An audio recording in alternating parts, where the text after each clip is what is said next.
16 grand. He won 16 grand for it. Go put it in for a reconsideration. This is a great A nominal plus thing. grade cat coin is a $20,000 coin all day. What you need is I need a 7510. What was going on in 1875 that makes this such a special date? That's a really good Is question. it good? We're here live at the Baltimore Expo, the largest coin show in Maryland. Jeff has just now arrived. What's going on, Jeff? Jeff Stir. Nothing much, guys. Just getting home real quick. We're leaving sitter until my mom gets home. Then I get to head back to the hospital. We're having a baby, or at least trying to. It's amazing, That's man. crazy. I mean, pretty impeccable timing with the coin show. We pretty much landed here yesterday, and we hung out for like an hour or two, it feels like, and then you had to head back home. Yeah, literally. I mean, we landed in the morning. We got to do all the fun stuff, and then I left Isaac to do all the work stuff. I literally got a text, and my wife was like, hey, I just want you to be aware this may happen. And then as we're walking up the Lincoln Memorial, like, I'm on the phone, and I'm like, all right, boys, we got to go. Yeah, that's crazy. But we're here live at the show. It's going great. I want to pass it off to my two coin dealer friends here. We're in person for the first time. Yeah, this is great. I like being, like, we're all in one shop. Yeah. That's the coolest 75% of us are. 75% of us are, which is 75%, pretty good. except for us. Jeff's. Pretty good. Understandably so. So I'm here joined as always by Curt Gammer from Washington, Charles from Vegas, Jeff is from Florida. I'm Isaac with PRC. This is going to be a short and sweet one. Us being at the show, honestly, Jeff, we're going to talk about the show. I don't know if you have much to add about the show, but you being here just to explain why you're not here, I think, is good. Curt, what does the show look like for you so far? Things are great. People are out in storm. Public's buying. Dealers are selling. The fluctuation of metals in the past few months was scaring me heading into this show. I was wondering if people would be willing to let go of the gold that dropped 10%. Turns out they are, because over the year they're up 30 something. I don't know. So they're fine to take profits. I'm okay to take profits. So things are good. Joints jumping. Cool. Have you bought or sold anything super cool that you can talk about? I sold a really cool early $10 Draped Bust gold coin. So we'll throw that up now. And a really great piece of American history. This was a month's rent or a month's wage for a laborer in a major city in America. So to have that tangible piece of history that was struck at the old Philadelphia Mint when George Washington was in his last year of the presidency, I mean, you can't beat it, folks. Yeah. I mean, this is really tangible Americana.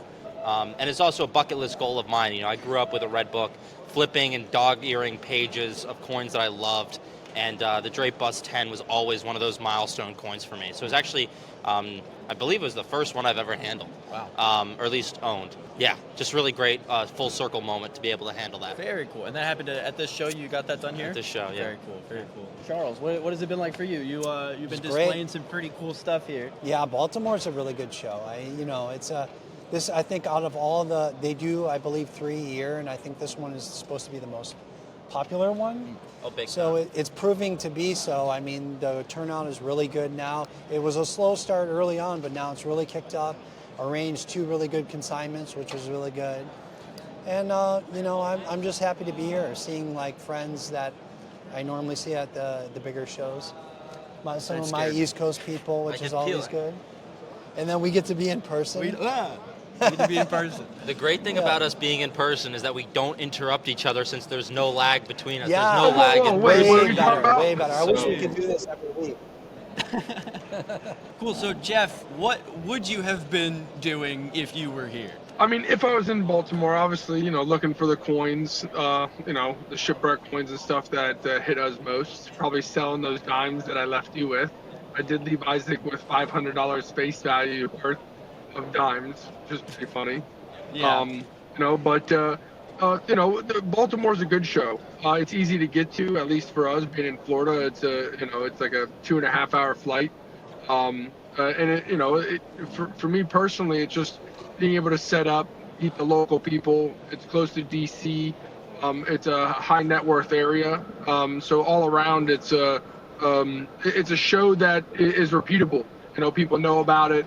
It's like the fun show. It's in the same place at the same time every year. So, and on top of that, if I'm not mistaken, this show is actually ran by the people that also do Whitman Publishing and the Redbook as well. So yeah, it's an awesome big tent of a lot of, Whitman Publishing has been doing so much.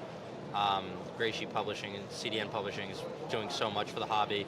And it's really just great. The coordination between the major grading services. You can submit your coins in person. A lot of collectors come to me, and their biggest concern when they have a valuable coin that they'd like to get graded is shipping it. Because they don't want the liability of what if it gets lost in the mail. Yeah. And, although it is very rare, those things have happened before, that a package, gets ripped open, things get lost, and it's miserable. It's getting worse and worse every year too. If you can go to an on-site grading event like the Baltimore Whitman Expo and stand in a little bit of a line, there's friendly PCGS or NGC, or I believe even CACG is taking submissions at the show. I would do that, and it's a great event. You get to meet like-minded collectors and dealers, and I always learn going to a coin show. My ego tells me I know a lot about coins, but the reality is there's so much more that I need to learn, and I always do by going to a coin show. Yeah. Always. What's one thing that you learned today that you want to share? I learned about, I was selling some 20s, finally selling some of my 20 libs. Okay. I've been telling about buying. I finally sold some. Okay. And the person who purchased them from me noticed that one was actually a misplaced date and showed me. And I didn't know a misplaced date existed for that variety. Okay. And actually paid me more than I was asking, which was very nice and honest of them, and they didn't need to do that, but they did. There you go. So that's another tip, is to always do business with the people you like. Yeah, and honestly, in the coin industry, it doesn't seem like that's too hard to find. No. It almost seems overwhelming for Some people trial and error at the with start, good ethics in here. Yeah. I'm sure there are some bad eggs, Yeah, but for sure. it's been a there's wonderful, a mix. wonderful community. Have you seen or noticed anything cool at the show that you want Well, I to talk haven't about? been able to leave my booth all that much. It's been Fair busy. enough. People are coming here, so I have to kind of be here at the booth. That's the thing. When you're an exhibitor, you're kind of limited to your area working the table. Right. I did get to venture off and see some people and arrange a couple things, which was nice. But then pretty much I've been here, and I've been, showing everyone different material and stuff like that. Sold some coins, which was good. Great. And, we still got some really nice stuff. I have like a key date double eagle in there. Curt would like that too. I have a 75 in there. Do you know? No shit, do you really? 1875 and 60. And you didn't tell me about this when we were talking about... It's a cat coin too. It's gorgeous. Very nice. Yeah, these are crazy. Charles, how much is the retail value on something like that? I'm asking 16,000 because it's a little bit of a better example to me. It's more like a plus grade coin.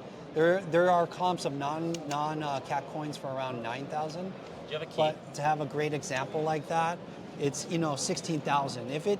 Let's say if it does get a plus grade, then it's probably worth like 20,000. Jeez, and just goes to show you appeal over a numerical grade for value. We've been doing a lot of gold lately. A lot of 10s and 20s, 5s. People are willing to cash out because they made their money on just gold rising and whatever premiums they could get out of it. So it's been good. But then the cool part is there's equally people there to purchase it, which is nice. So I haven't been selling, and I've been selling a lot of it too. So at the simultaneously as it's coming in, it's also going out, which is great. Yeah, that's the really good part about it. Right, Well, hey, listen, guys, I don't mean to hop out of there, but I have to go pick up the little ones, and then I have to head back to the hospital. One nurse gave us 24 to 48 hours, so keep your fingers crossed. Jeff, and I look forward to connecting with you guys. Yeah, absolutely. I look forward to connecting with you guys next week. I'm sad I'm not there, but it's a good excuse to miss out. So peace out, guys. Yeah, best of luck. Jeff, love you. Keep us posted, man. Thank you. God Love you bless. guys. And I need to Later. go ahead and try to buy this coin from Chuck. So. We're gonna do it live. Yeah, 16 grand. He wants 16 grand for it. Go put it in for a reconsideration. Try and get a plus grade. I gotta run the numbers. You're He's running the numbers. You're I can't. guaranteed a CAC sticker Yes. if it pluses, right? Yes. This is a great coin. This is a great A phenomenal plus thing. grade CAC coin is a $20,000 coin Wait. all day. What you need is I need a 7510 in 63. Oh, a 10, yeah. That's a great coin. Sure. This is for the guy who has everything. What was going on in 1875 that makes this such a special date? That's a really good It's question. it's a couple things. It's a tougher year to get. So that is almost like 1875 is a conditioned rarity. Okay. So like in the higher grades, they just really, for whatever reason, You don't see many nice above AU coins, example coins in that particular year. Okay. So it's considered a key date in the $20 gold Gotcha. series. Okay. So it's just like poor handling at the mint? Poor handling, a little bit of a lower mintage, but not dramatically. Okay. If you're looking at mintages, then it'd be more like a semi-key. Sure. But in a condition, being a mint state 63, I think the highest grade on that. What do you think? We got to look that up. It's not. It's. I don't. It think might be they're a gems. 65 finest known. Wow. Is there a gem? I didn't even think there was. I don't know if there. I don't think there is. But so you have the economic crisis of 1873. There was a big run on the banks. Right. Yeah, that's you a also good have point. the bimetallic standard. So you have silver political Right. parties versus gold political Right, parties. We had the Comstock Lode. We were making a lot of silver. We were trying to spend in silver. Great point. So silver, the silver gold ratio it was more advantageous to mint silver coins. So if you look at the Gotcha. trade dollars we made in 1875 and 1876, it's way more than our gold output. Certainly more than our gold dollar output. Sure. People either wanted more silver or they wanted to use more silver. So these things sort of fluctuate. You can look at the economics of the 19th century. I'm not that deep. I don't have that kind of ball knowledge. Sure. But 100%, he's 100% right. I mean, yeah. the economic of crisis volume of in silver. 1873 definitely had something to do with it. I believe silver went up in The price. Comstock Lode was such a major discovery of silver. It put eventually by 1875, a lot of silver started coming on the market. That's post 1870. You got the Carson City Mint opening up largely because of all the silver that Right. was coming out of Nevada. directly because of Yeah, it. directly because of it. So, Carson City was a boom it's just, town. Yeah, it could be. Yeah. It could be that too. A lot of Interesting. yeah. Well, I'm going to go haggle. Go with haggle. Chuck and other members of the professional coin. Yeah, thanks so much for watching. Sorry it's a little bit of a shorter episode, Yeah, but you hectic. can see it's kind of hectic here. We've got people walking by the booth trying to look at the coin that's underneath my computer right now. So thank you for taking the time. Thank you, Charles. Thank you guys. Thanks for Appreciate it. coming by.